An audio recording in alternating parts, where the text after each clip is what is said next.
nire izena Itzol Saratxaga da, zinemagilea, eta Bilbotik nator, egun hauetan Legution gabiltza udalbiltzarekin batera proiektu bat prestatzen, EIZA.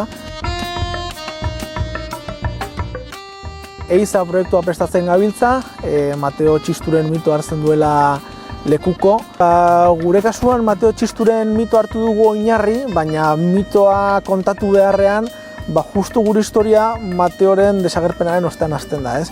Bia paiz berri datoz herrira, eta momentu horretan hasten da investigazio moduko bat, Mateo non dagoen deskubritu ahal izateko, eta hor egiten dio hasiera edo hasten da gure proiektua.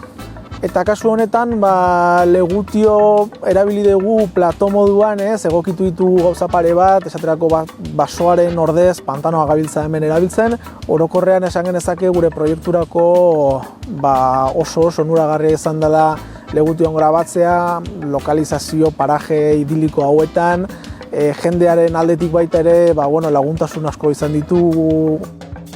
Proiektua heldu zenean oso ideia polita iruditu zitzaigun, batez ere aukera ematen zuelako ingurunea ezagutzeko. Legutio estrategikoki kokatuta dago eta paisai izugarri politak ditu, bai mendia, bai urtegiak ematen dion xarma hori.